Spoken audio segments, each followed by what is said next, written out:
সকালে কবর হয়ে গেছে। আমি ওনার সাথে কথা বলার জন্য অনেক চেষ্টা করতেছি, কিন্তু করতেছি না। আমার স্মৃতি, আমি কোনো কিছু চাই না। আমি তো হারিয়ে ফেলেছি আমার সন্তানকে।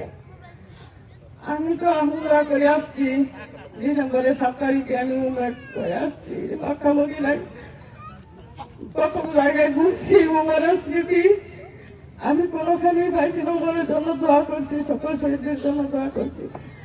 আমি ওনার কাছে আমার আবেদন রইল, শহীদের স্মৃতিটা যাতে দুর্গাপুরে থাকে, আমার উমরের স্মৃতিটা ধারণ করে যাতে আমি দিন বা সকলে দোয়া করবেন। আমি নামাজ পড়ে ওনার জন্য দোয়া করবো, উনি যাতে জয়যুক্ত হয়ে এ পর্যন্ত উনি আমাদের পাশে রয়েছেন, শহীদদের পাশে রয়েছেন। ওনার নেতা কর্মী যারা আছে সকলে আমাদের পাশে রয়েছেন, আমাকে মানে সকলে খেয়াল করেছেন।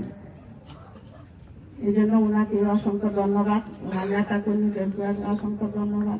হয়েছে তাহলে আজকে দাঁড়িয়ে তাকে আমি হারাইতাম না।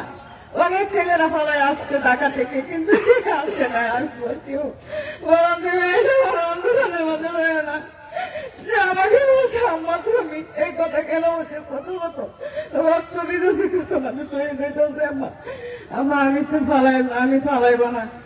আমি তার বন্ধুরাকে বলছে শুরু করে মেয়েরা মতো চুরি করে ঘরে বসে থাকে না। অনেকদিন ছাত্রকে বলছে বাহির হওয়ার জন্য, ওরা কেউ বলছে না আমরা বাহির হবো না। সে বলছে তোরা ঘরে বসে থাক, চুরি করে বসে থাক, আমি বসে থাকবো না। জুম্মার নামাজ পড়ে সে শহীদ হয়েছে, আল্লাহ তাআলা তাকে জান্নাতবাসী করুক।